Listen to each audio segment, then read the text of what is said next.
Hello, my dear friends.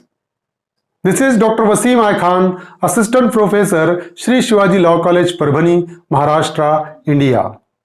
In today's lecture, we will discuss the concept of voyeurism and stalking under Section 354C and Section 354D of Indian Penal Code. So, along with the concept of voyeurism and stalking, we will discuss the punishment for these offenses. तो आज हम जो discuss करने वाले हैं वो section 354C और section 354D discuss करेंगे और इसके पनिशमेंट क्या होगी वोयरिज्म की और स्टॉकिंग की वो भी हम डिस्कस करेंगे। साथ ही साथ हम डिस्कस करेंगे इस पर पूछे गए क्वेश्चन और ऐसे क्वेश्चन जो एग्जामिनर इन सेक्शंस पर पूछ सकता है। So let's start the topic.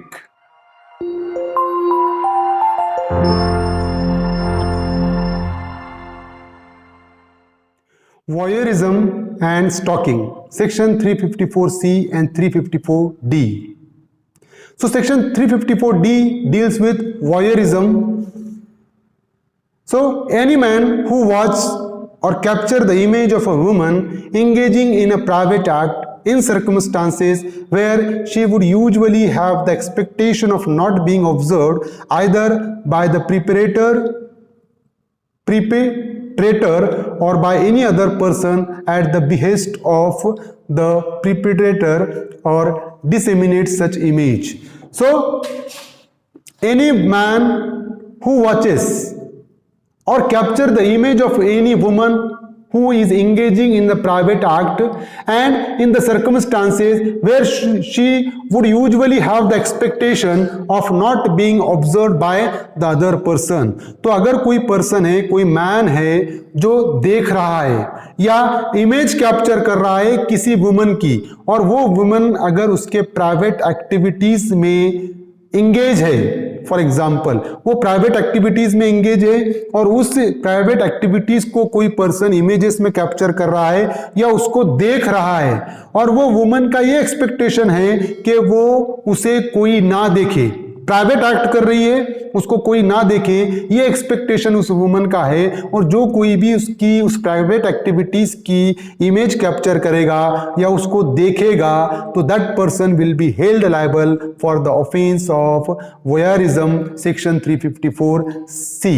तो for example if any woman is engaged in the sexual activities, तो अगर कोई वुमन है जो सेक्सुअल एक्टिविटीज में इंगेज है और अगर कोई पर्सन उस वुमन के सेक्सुअल एक्टिविटीज को कैप्चर करता है, उसकी वीडियो क्लिप बनाता है या उसको देखता है खिड़की वगैरह से झांक कर, तो that person will be held responsible for this particular offence वोयरिज्म।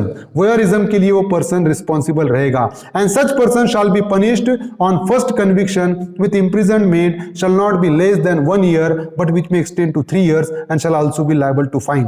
तो अगर पहली बार इस ऑफेंस में अगर पर्सन को पनिशमेंट होती है तो वो पनिशमेंट होगी कम से कम 1 साल की सजा या ज्यादा से ज्यादा 3 साल की सजा और साथ ही साथ फाइन के लिए भी लायबल रहेगा।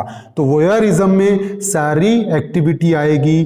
फॉर एग्जाम्पल कि अगर कोई वुमन अगर नेचुरल कॉल में अगर इंगेज है, फॉर एग्जांपल कि वो यूरिन के लिए गई है वुमन और यूरिन के दौरान अगर कोई पर्सन उसको देखता है, वो प्राइवेट एक्टिविटी है, उस दौरान अगर कोई उसको देखता है, झांक कर देखता है या उसकी इमेज कैप्चर करता है तो वो वोयरिज्म का ऑफेंस होगा और person will be held responsible under section 354C.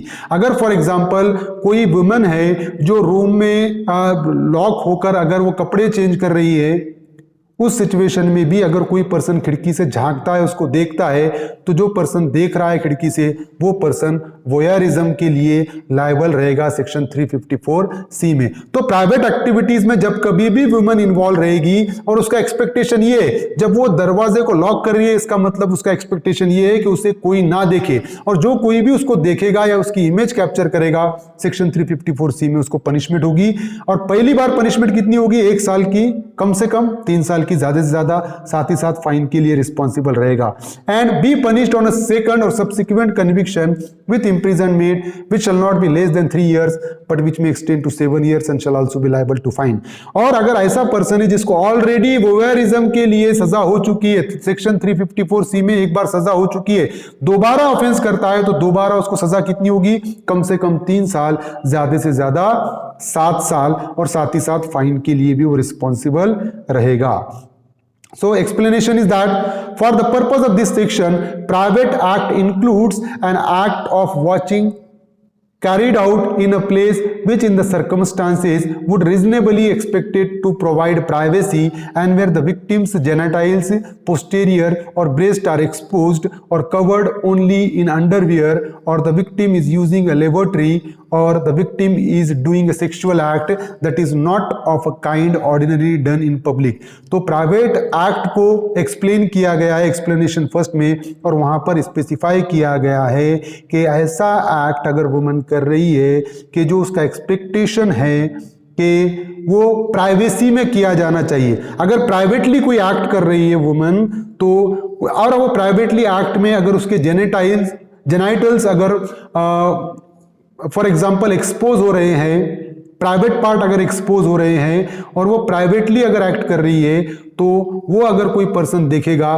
तो वो प्राइवेट एक्ट कहलाएगा, पर्सन को सेक्शन 354C में पनिशमेंट होगी। अगर फॉर एग्जाम्पल किसी वुमन की ब्रेस्ट शो हो रही है तो वो प्राइवेटली एक्ट में ही आएगा, पर्सन अगर वो देख रहा है तब भी वो वोयरिज्म के लिए लायबल रहेगा। और फॉर एग्जाम्पल अगर उसके जो भी पोस्टीरियर और ब्रेस्ट है या जेनाइटल्स है वो अगर अंडरवियर में कवर है तब भी वो पर्टिकुलर प्राइवेट एक्ट में ही आएगा।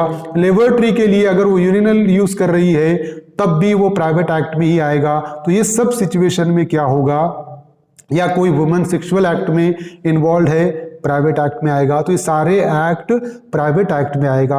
और जब कभी भी कोई वुमन प्राइवेट एक्ट कर रही है और उसको कोई झांक कर देखता है या उसको कैप्चर करता है वो एक्टिविटी को, तो such person will be held responsible for the offence of voyeurism. Explanation second is that where the victim consent to the capture of the image or any act but not to their dissemination to third person, and where such image or act is disseminated, such dissemination shall be considered an offense under this section। But sometimes suppose if the woman has given a consent for capture, बहुत सी बार क्या होता है कि for example एक private activity है उस woman और man में, बहुत सी बार वुमन कंसेंट देती है उसको कैप्चर करने के लिए। हम बहुत सी पोर्नोग्राफिक वीडियो क्लिप देखते हैं जहां पर वो कैप्चर की गई, उन्होंने खुद ने कैप्चर किया है, वुमन के कंसेंट से कैप्चर होती है, लेकिन वो वुमन कंसेंट दे रही है कैप्चर को, सिर्फ वुमन की कंसेंट किसी थर्ड पर्सन को वो क्लिप बताने की नहीं है। और वो पर्सन जिसने कैप्चर किया वो अगर किसी थर्ड पर्सन को बताता है वो इमेज, तो तब भी वो पर्सन सेक्शन 354C के लिए लायबल रहेगा। That is explanation. Now Uttarakhand judicial examination 2019 में पूछा गया क्वेश्चन है, under which one of the following section of Indian penal code the offence of voyeurism has been defined. Section 354A, section 354B, section 354C and section 354D। So section 354C is the correct answer. Now section 354D deals with stalking. So any man who follows a woman and contacts or attempts to contact such a woman to foster personal interaction repeatedly despite a clear indication of disinterest by such a woman.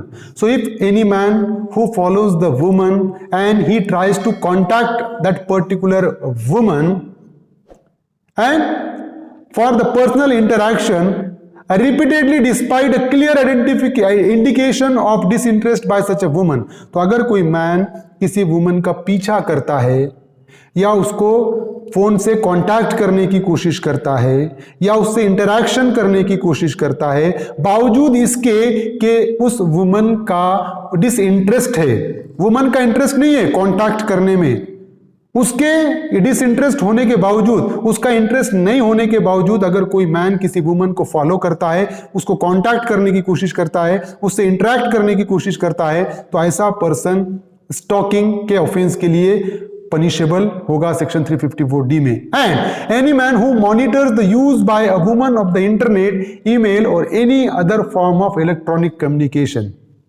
और any man who monitors the use by a woman of the internet, तो अगर कोई woman internet use कर रही है या उसका email है या other form of electronic communication है, उसको मॉनिटर करता है ना, उसको फॉलो करता है, उसको चेक करता है। फॉर एग्जाम्पल, किसी वुमन के इंटरनेट एक्टिविटीज को, उसके ईमेल को, उसके इलेक्ट्रॉनिक कम्युनिकेशन को अगर कोई पर्सन मॉनिटर करता है तो वो पर्सन ने भी स्टॉकिंग का ही ऑफेंस किया, ऐसा ट्रीट होगा। Then commits the offence of stalking, तो कोई पर्सन किसी वुमन का इंटरेस्ट ना होने के बावजूद उसको फॉलो करे, उसको कांटेक्ट करने की कोशिश करे, उससे इंटरैक्ट करने की कोशिश करे, तो वो स्टॉकिंग के ऑफेंस के लिए पनिशेबल रहेगा। कोई पर्सन किसी वुमन के इंटरनेट पर वो क्या सर्च करती है, उसके ईमेल में क्या क्या है, उसका इलेक्ट्रॉनिक कम्युनिकेशन क्या क्या है, इसको मॉनिटर करने की कोशिश करेगा, तो ऐसा पर्सन भी स्टॉकिंग के ऑफेंस के लिए पनिशेबल रहेगा। मध्य प्रदेश जुडिशियल एग्जामिनेशन 2018 में पूछा गया क्वेश्चन है, according to Indian Penal Code, any man who monitors the use by a woman of the internet, email or any other form of electronic communication commits the offense of voyeurism, stalking, watching, searching। तो यहाँ पर हमने already discuss किया है कि अगर कोई person किसी वुमन के इंटरनेट एक्टिविटी को या ईमेल को या इलेक्ट्रॉनिक कम्युनिकेशन को मॉनिटर करता है तो वो पर्सन ने स्टॉकिंग का ऑफेंस किया, ऐसा ट्रीट होगा। तो correct option is option B. So this is a section 354C and section 354D. I hope you understand this topic. If you understand this topic, please subscribe my channel, hit the notification button, hit the like button and share this video with your friends. Thank you very much.